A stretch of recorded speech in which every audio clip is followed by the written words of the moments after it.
write on his application to Trident Luxury Lines about having a clean record. No matter. Next time he jumps from the key, we'll have him picked up. That will be one less fleet captain for us to worry about. Find anything else? I have some information about the murder of Madeline LaRue. We were aware that Miss LaRue was involved with Fergus Wickham. When her body was recovered, Sis Deft assumed he was the culprit. Sounds like we had it wrong. Should have pinned the murder on this Clay Dietrich perp. Well, we'll have to clear that up. Nice find. Find anything else? Got this piece of information on a certain Galbank employee who was aboard the Siren of the Stars. Are you kidding me? Dombrowski was already making a six-figure salary, and yet he couldn't resist starting an embezzlement scheme. It makes me sick. Ah, it's gonna be an absolute pleasure to throw his butt in prison. That it? That's all I have for now. All right. Keep up the good work. So, feel like discussing your personal experience with the Crimson Fleet? Not really, no. I've learned to keep my personal experiences separate from the job. If something's on your mind, it will make you feel better to get it out into the open. Yeah. Maybe. No. It's not really an appropriate time to be going over my private life. There are much more important things to be done. Let's just stick to the job at hand and concentrate on the mission. But, maybe we can talk about it some other time. Okay? Yeah.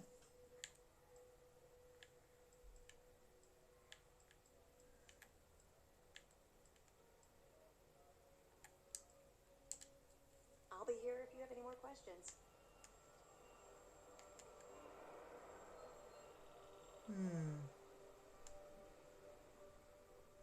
Sometimes we'll take the long-range fighters out for grav jump and patrol high-traffic orbitals for fleet.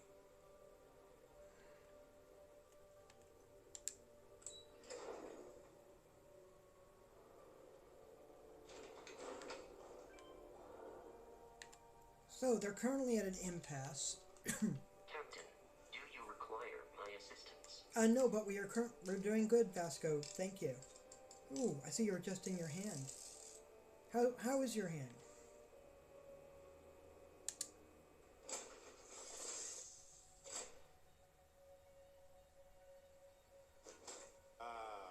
Hello, ship.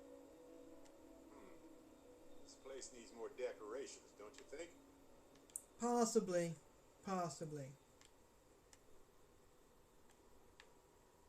Like, we have this big central area right here, and...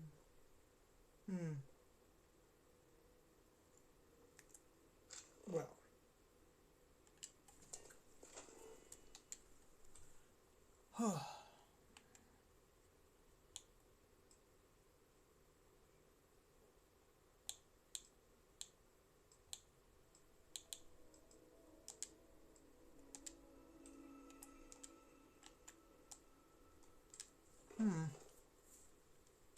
Wait, are we actually at a structural?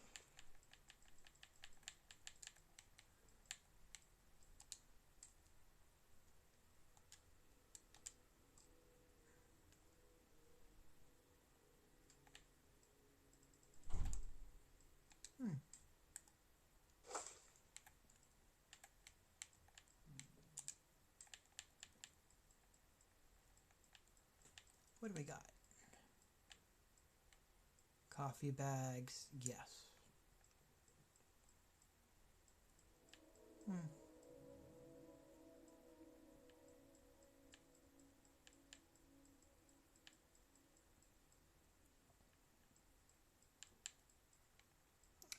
All right.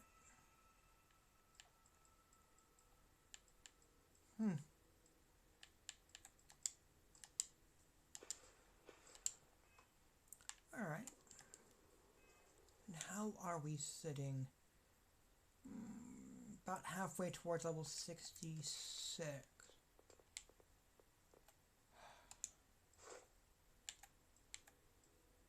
And we have finished that one, so we could actually We can pick up our 4th rank when we level up in gastronomy.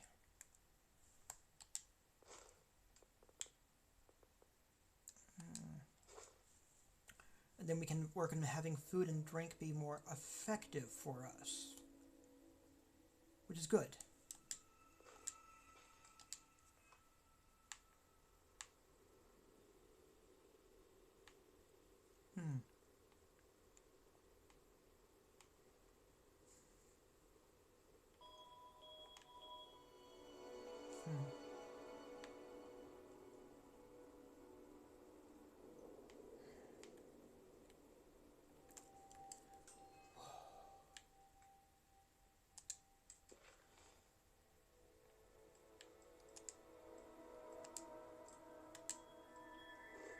Alright, we're heading over to Mast. Because we've got a couple story arcs that we're moving forward with.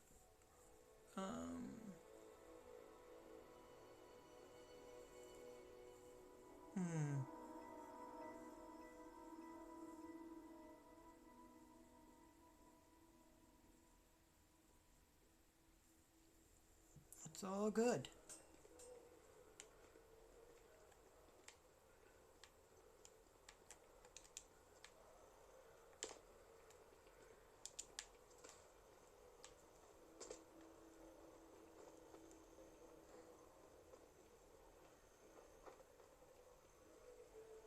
Captain! Over here! Yeah. The workup's in the cabinet's hands. They said they'll call for us once they've gotten to properly review it. But listen, I know I should have been more forthcoming about who I was earlier. So, in the interest of full disclosure, there's one more thing you ought to know before we head up there. My relationship with the UC. It's more complicated than it might seem at first glance. The UC's actually the only reason I'm here in the first place. I am a clone of a man named Francois Sanon, one-time fleet admiral of the UC during the Colony War, former head of the UC Navy. They called him Ve Victus, woe to the defeated, in Old Earth Latin, a title he earned. The program I was a part of, it was the UC's attempt to create a new generation of military minds from one of their most respected tacticians. Secure the leadership of the UC military for generations to come.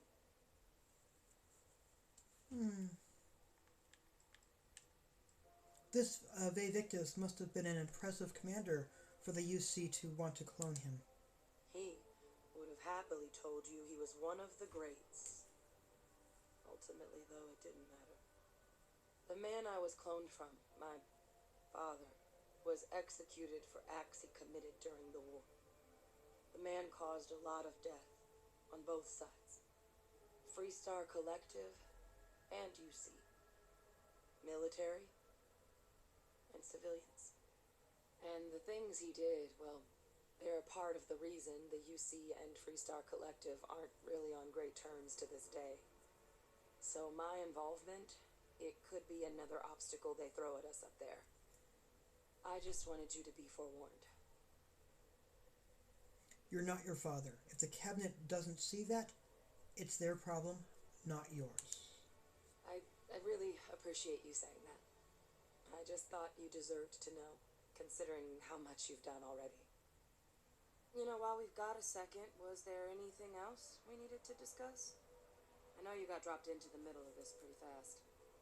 Or, if you've got any last-minute business to attend to, now might be a good time. No telling how long the cabinet's gonna keep us waiting out here. So honestly, what are the risks of us accessing this data? Eye strain from the amount of reading I've got on the horizon if we succeed. The Terramore project never went anywhere. It couldn't. They're deadly creatures, but they aren't xenoweapons. The cabinet not opening the archives is probably a bigger risk than them handing over the files. That data itself isn't dangerous, which probably wouldn't be a bad point for us to bring up, should the opportunity arise. Any suggestions what I should say to the cabinet? Well, thinking about it more, I suspect there'd be value in sharing the fact that the Terramorph project was, well, a failure. There's no need to be afraid of this data being weaponized. Knowing that should calm some of the cabinet's fears and make it easier for us to dispel any suspicions the other factions might have about our intentions.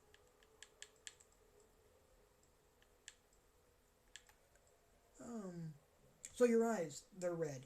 Is this a result of the cloning process? That's actually a souvenir from my time on Mars. The Red Devils unit I was a part of, they were founded by recruits who'd worked some of Mars' deepest mines. Folks used to adversity. The dust at those depths, it seeps into everything. The human eye included. Where the name Red Devils came from in the first place. It became an unwritten rite of passage that anyone wanting to enlist with the Devils had to do a stint in the mines before they could join up. The Devils were always talked about in such revered tones during my training, so as soon as I was old enough, I signed up. And the eyes were my parting gift. And are you willing to tell me more about your father? I mean, we never spent a lot of time together. He was too busy being Fleet Admiral to deal with kids. I was raised by a pair of guardians instead. Until his defeat during the Colony War, though, he was known as an extremely effective commander. Savvy, perceptive.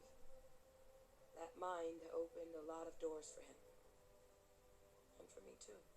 But Victus, for all his ability, was heartless. Ruthless to a fault. In the end, that's what cost him his life.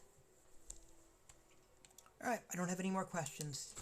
Then I guess it's just a matter of... The meeting is about to begin. All parties, please proceed to the cabinet chambers. Here we go. Sounds like our cue. Here we go.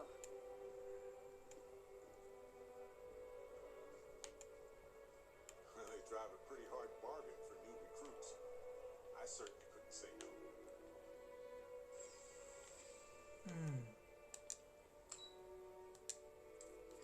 Yeah.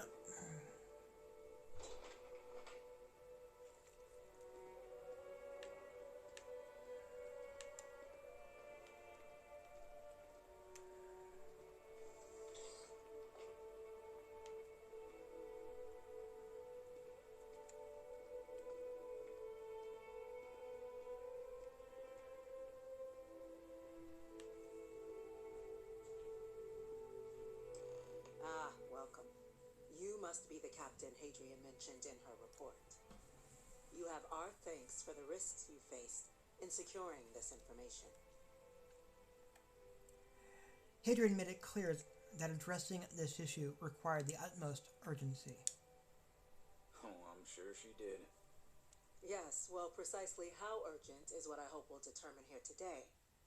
So now, we have two petitioners here making a surprising request. Access to the UC Xeno-Warfare Team's Terramorph data, currently housed in the Armistice archives. A request which will require not just this body's agreement, but that of all three Armistice signatories. UC, Freestar Collective, and House Varun. Now, Captain, we've all read Hadrian's report on the subject, but we have yet to hear from you. Perhaps you could summarize for the Cabinet what it is you see as the goal of this endeavor.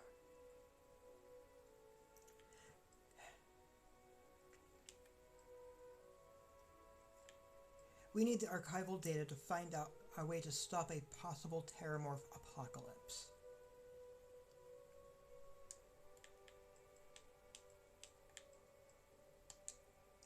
That's quite the leap, Captain. Madam President, I object to the very premise of this meeting.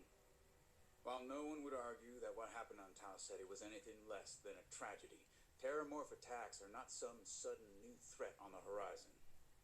They've been happening for generations. To demand we hand over banned archival knowledge and possibly upset the balance of galactic diplomacy because of a single attack seems at best panic, and at worst, a power grab by the